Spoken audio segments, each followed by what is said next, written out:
napaka-sensitibong bagay yan na hindi natin dapat paglaruan yung phrase na yan. Opo. Kaya nga, unfortunate people who are using that, huwag niyong gamitin yan kung hindi niyo alam ang implication. Please shut up if you do not know the implication of the use of those things. Manahimik ka na lang, Soto. Binigyang diin ng dating National Security Advisor, Professor Clarita Carlos, na ang terminong persona non grata ay isang seryosong hakbang diplomatiko na hindi dapat minamadali. Ang babala ay tugon sa mungkahay ni Senate President Tito Soto III na ideklarang unwelcome ang isang tagapagsalita ng Chinese Embassy na ayon kay Carlos ay maaring lalong magpalala sa tensyon sa pagitan ng dalawang bansa. Professor ng Political Science sa University of the Philippines, Executive Director Center for Political and Democratic Reform at dating National Security Advisor, Dr. Clarita Carlos. Professor Carlos, ma'am, magandang umaga po sa inyo. Good morning, Deo. Ay ma'am, kumusta po kayo? Ayan. At ma'am, pwede bang kayo po ay eksperto dito? Pwede ba kaming lecturean? Ayan. Una-una po, Dr. Carlos, mama, kailan po idinideclare ang persona non grata sa isang opisyal o sa isang sa diplomat lang ba idinideclare ito? Dati kasi yan ay napapaloob dun sa mga conventions, governing diplomatic practice. Opo. So ang persona non grata, dati tungkol lang sa mga diplomat. Pero kasi tayo, as usual, pinalawak natin yung yung meaning nito, kanya makikita mo, minsan may mga taong ayaw nila na sasabihin ng mayor na persona non grata ka dito sa aming syudad. Ang ibig sabihin lang yan, ikaw ay aming nakikita na undesirable person and you should stay out. Yan essentially ang fundamental meaning na stay out. Kapag yan ay ginamit mo, relative to diplomats, ibig sabihin mo, dahil ang ambassador ay accredited ng government of the Philippines, and yung Chinese ambassador is representing Xi Jinping, yung presidente nila sa People's Republic of China, ang ibig sabihin ay dinideclare mo siyang undesirable person and therefore he should get out. Okay, napaka-sensitibong bagay yan na hindi natin dapat paglaruan yung phrase na yan. Opo. I mean, hindi mo dapat inatapon-tapon mo lang siya na, like an ordinary term because it really involves relations between two states. Ayan. Kaya nga, unfortunate people who are using that, huwag niyong gamitin yan kung hindi niyo alam ang implication. Please shut up if you do not know the implication of the use of those terms. And this is for China, ha? Any for that matter. Vladimir Putin or Modi or whoever. Yan. Ayan, napag-usapan na rin natin, ma'am, may mga proposal po sa ilang senador na i-declare na persona non grata itong ambassador at yung isa pa opisyal ng Chinese Embassy. Kung i-declare silang persona non grata, halimbawa, Dr. Carlos, ma'am, ano po ang implication sa diplomatic relations at meron bang epekto sa ating trade relations sa China pagka yan po ay ginawa ng Pilipinas? Talagang malaki deep and broad. Ibig sabihin nito, tayo, Presidente, bilang Chief Architect of our foreign policy, i-declare na naiisip na natin eventually mag-break tayo ng diplomatic relations with China. Lang yan eh. That's just the first crack, no? It's only the first crack. Ano yan? Graduated yan eh. Until at ang magbe-break up na tayong diplomatic relations. Ito ba'y nasasaad sa national strategy natin? O meron ba tayong national strategy? Kasi yan, sumusunod yan sa isang national na balangkas eh. Alam mo, Deo, meron kang isang buong mapa. Ito ang relasyon natin sa China, sa Russia, sa US, sa India, etc. Sa ASEAN. Diba? Ito ba ay napapaloob sa balangkas ng ating relasyon na gusto nating mangyari? Kasi kung hindi ito nababalangkas doon, huwag tayong kumibo. Gumawa tayo ng ibang paraan para maayos natin to kasi hindi ito naaayon sa ating national strategy. Pero nakita mo naman, nung nagbigay ng accreditation nito si Ambassador Juan, si Presidente, ang gaganda ng mga salitang sinabi nila, let us have cooperation, let us do people-to-people exchanges, and the like. So parang taliwas ito, bagay, tapatan naman ng mga senador na magsabi ng ganito, pero sana limiin nila yung implikasyon ng sinasabi nila. At pag ginagamit nila yung diplomatic terms na lang, limiin din nila kung anong ibig sabihin nito sa pagkalahatang relasyon natin dito sa bansa nito. So hindi po simpleng pagka dineclare na personal grata yung ambassador nila rito, hindi po simpleng gaganti rin sila at yung ambassador natin sa China ay pauwiin din. Hindi lang ganun po kasimple, Dr. Carlos, ma'am. No, it's a very, very convoluted thing, Deo, and it involves really very deep implications than what people who use those terms loosely are saying. Yeah. Kaya nga, I'm so bothered because, I've been an observer of foreign policy. I've written so many papers on Philippine-China relations. And Ambassador Guan dun sa kanilang Chinese embassy function last week. And tinawag na kami 3 o 4 kami and we declared to him, I declared to him, I don't mind telling you, on secretion, I said, Mr. Ambassador, I think we need a reset and rethink of Philippine-China relations because our president has declared you as our friend, our partner, and our neighbor. Hindi na magyayari, hindi na magkakaroon ng geopolitics na yan. So we've got to work on it already. And then siguro kung maidala ko ng Deo across from the Pacific Ocean, yung sinasabi ni Trump, the Western Hemisphere is ours, Monroe Doctrine. So, yung mga iba, ang China, ang India, ang Russia, pahala na kayo sa inyong areas of responsibility. That's exactly what Trump is saying. Nakalagay yan sa national security strategy niya. Ibig sabihin yan, ang basa ko bilang political scientist, atras na siya dito sa rehiyon na ito. Kasi nakatutok na siya sa Western Hemisphere. Hindi ba, dinukot niya si Maduro, tapos anuhin pa niya, ang Cuba, Colombia, may isang listahang mahaba sa buong Latin America, di ba? Oo. Kaya nga, Deo, nakita mong, kailangan pag tinignan mo to, tignan mo siya sa pangkalahatang concern natin bilang bansa. Diba? So, kaya nga, sana ang sinasabi kong bagay, hindi naman mapapagsabihan ng mga senators at kusino man. Medyo hinay-hinay po tayo sa paggamit natin at sa mga proposals natin sapagkat lalo na ang Senate na siya ang nagra-ratify ng mga Kyoto Conventions and Agreements. Ayan. Kasi meron po itong malalim at malawak na implikasyon. Ayan. Ano po ang possibility? Anong mangyayari sa trade, economic relations natin sa China pag lumala po ang sitwasyon pag may na-declare na persona non grata, Dr. Carlos, ma'am? Kasi alam mo nung National Security Advisor pa ako Deo, marami akong memos kay President natin na natin, i-automate natin yung trade economic at saka yung territorial issues. Yung territorial issues, mamatay na tayong lahat, hindi talaga mariresolve yan. That's why, set it aside, put it in the margin. Pakialaman natin, pagtitinda ng ating mga, saging, pineapple, virgin coconut oil, gano'n din ang, Kasi, tignan mo ang Vietnam. Di ba, ang daming namatay na Vietnamese nagsalpukon sa China. Tignan mo naman, nagtitinda sila sa China. China is selling to them. The same with Malaysia, Indonesia. If these countries can do it, why can't we? Mahirap na i-memorize ang Deo. Diba? Hello? Diba? Yan. At meron pang nalimutan ko ng pangalan niya. Meron special envoy to China for investment. Meron special envoy to China for trade. No? At kami dito bilang akademiko, talagang we're pushing hard for faculty exchanges, student exchanges. Katakot-takot ang scholarship na binibigay ng China sa English-speaking schools, no? Less, stupid people na nakikinig sa'yo, sasabihin naman po China si Carlos. Please, no?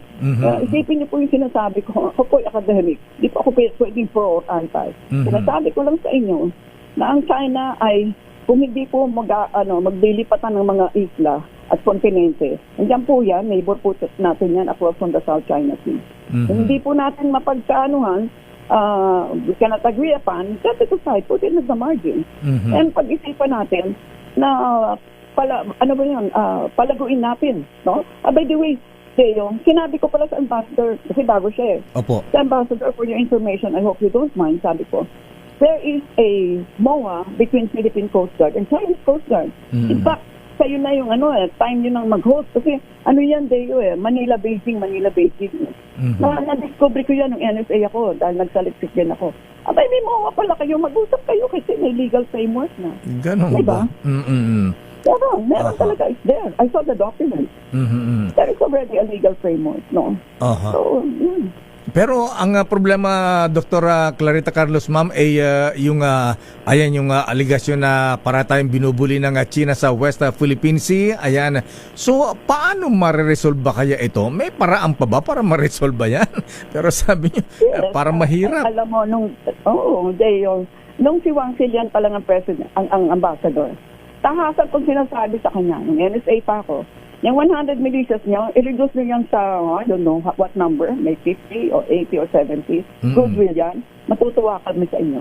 That's a good start. And yung nangyari, nung vice chair ako ng NTF West Philippine Sea, dahil ang chair nun si President, ako yung vice chair. Sinabi ko, kapag merong mga Chinese or Vietnamese or any vessel na in distress, tulungan ninyo.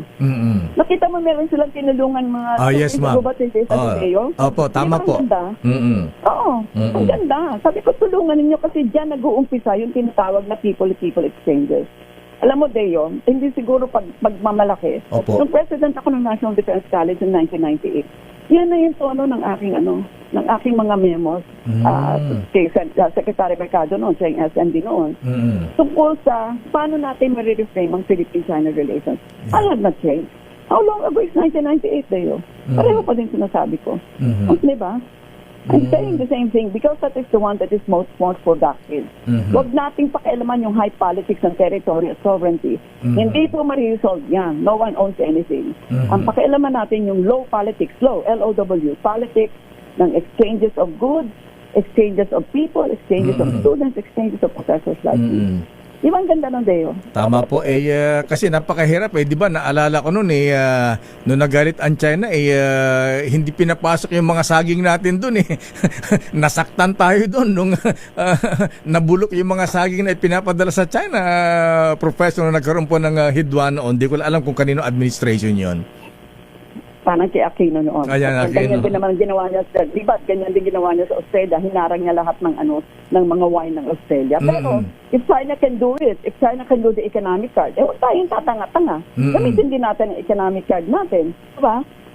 I mean, why can't we do it? Ang tatalino natin. Di ba? Ayan. Pero Dr. Carlos, ma'am, ayan, sa mga sitwasyon ngayon, ayan, alam mo, marami nababahala katulad ng ginagawa nga ni Trump, dinukot si Maduro dun sa Venezuela. Baka binabala pang sakupin ang Greenland ngayon. Baka daw po gayahin din ng China. Ayan, kayo po bilang political scientist, naging National Security Advisor, ano po ang iyong pananaw, pagtingin, ma'am? May plano po ba ang China na sakupin din tayo o kaya invade ang ilang teritoryo natin? Nako, Deo, less likely. Alam mo, China is a 5,000-year civilization. United States is a 250-year, it's not even a civilization. Trump is hindi ako bad word, baka maban tayo dito sa radyo. Pero, Xi Jinping is not Trump. Xi Jinping is governed by the Politburo, the Standing Committee. Kung ano sinasabi ng Politburo, yun ang susundin ni Xi Jinping. Si Xi Jinping lang naman siya lang yung presidente, chairman ng PLA, etc. Hindi mangyayari yun. China has a strategy. Kapag ginagawa ito ni Trump, alam ng China yung ginagawa niya. Yung layout, yung nagawa niya. Ngayon, nagbibigay ka ng napakalakas time. Ginagwagyan ng mga akin. Hindi mo sabi ko din, bago po nila isutok yung mouth nila, nila yung pakta. Naku, nawawala yung signal niyo, ma'am. Ayan, mobile po ba kayo na nasa Hindi, nakaupo lang ako dito. Sabi ko, ayan, nagdidinig mo na ako? Yes, ma'am, malinaw na. Thank you. Okay, sabi ko, kailangan makita mo yung pangkalahatan na yung binibuild na napakalalim na napakalawak na kanal ng China sa Thailand ay parang hindi na siya magdaan dun sa napakasikip na Malacca Strait. Siguro nadinig mo na yon. So, kasi nagdadaan yung mga langis-langis niya na nagpupunta sa China. Di ba? Ayan. Anyway, Dr. Carlos, ma'am, ayan, sa ibang issue po tayo. Ayan, sa mga nangyayari sa ating bansa naman ngayon, yung corruption, ayan yung para may political crisis tayo ngayon, sa tingin niyo po ba itong mga protesta ngayon laban sa administrasyon, saan po ito pupunta? Dr. Carlos Ma'am, bilang sa inyong pag-assess bilang security expert.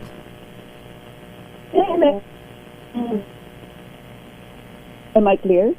Ayan ma'am, ayan, please, go ahead. Am I clear? Yes ma'am, malinaw po yan. Ayan, please go ahead. Okay. Hindi kasi ako naglalakad ano masasabi ko? Meron po kayong karapatang mag-rally dyan sa kalye. Miski araw-araw kayong mag-rally. Karapatan po natin yan under our democracy. Meron din pong karapatan yung inelect ninyo na 6 years na mag-stay dyan ng 6 years hanggang hindi siya na-i-impeach. Mm-hmm. Diba, Deo? Po. Diba? Kung gusto niyo ma-impeach siya, parang ilan na ba yung impeachment na final sa House of Representatives? Mm-hmm. Tignan natin kung magpo-prosper ito. Parang there are only a little over 800 days, no? Ako naman, sabi ko, sige, pabayaan mo yung proseso, mag-prosper and let's see where it goes. Pero kung ako kasi, bilang political scientist, gusto ko political stability. Mm-hmm. Pabayaan mong matapos ang term ni President Bongbong hanggang June 2028. Mm-hmm. Yes, di ba? Opo. Ayan. Sabi Actually, Deo, October 2027 pa lang, magkakaripasan na yan. Kasi hindi ba yung filing? Kailan ba yung filing? Parang October o November, hindi ko matanda. Kaya sabi nga, sa ngayon, parang lame duck na ang presidente natin dahil patapos na ang kanyang term, hindi po ba? Mm-hmm. Hindi. Kasi isa na naman yan, nagkopya-kopya na naman tayo ng term na lame duck. Hindi po yan nagre-refer sa atin. Nagre-refer po yan sa US President. Kasi ini-elect nila ng November yung President. Tapos January, third week of January pa lang magiging President. From November to January, yan po ang lame duck. No? Dahil alam mo na kung sinong next President. Again, wag po tayong kokopya-kopya ng mga ng mga terminologies. Ng mga phrase. Hindi naman akma sa atin. Mali po yan. Mali po yan. Anyway, last na lang, Dr. Carlos Mama, sa tingin niyo ba sa kabila po nitong mga ingay, mga protesta, matatapos ng Pangulong Marcos ang kanyang term hanggang June 30, 2028? Sana nga. Sino ba naman ako na pero naghahanap ako ng political stability over anything else. You cannot have economic growth if you don't have political stability. Hindi ito pro Marcos, hindi ito pro Duterte, Sara Duterte. Ang sinasabi ko lang, walang bibigay sa atin ng pondo na either foreign direct investment o galing sa labas. Ang gulo-gulo natin, no? Sa sarili natin, hindi naman natin malaman kung saan tayo susuot. Medyo konti lang po ang stability, no? Yan. Pwede naman kayong magsisisigaw dyan, wag lang kayong magmura. Magpunta kayo dyan sa kalye, wag kayong manira. Di ba? Karapatan niyo yan lahat. Pero sa dulo, we need political order to have economic growth. Siguro, Deo, yun na lang ang huli kong admonition sa ating mga kababayan. Dr. Clarita Carlos Ma'am, maraming salamat po sa iyong mga paliwanag, lecture sa amin. Political Science 101. Thank you ma'am and good morning. Mabuhay po kayo. Maraming salamat. Good morning, Deo. Mga kaibigan, Professor of Political Science at sa University of the Philippines, Executive Director ng Center for Political and Democratic Reform Incorporated at dating National Security Advisor na dating Pangulong Digong Duterte, Dr. Clarita Carlos.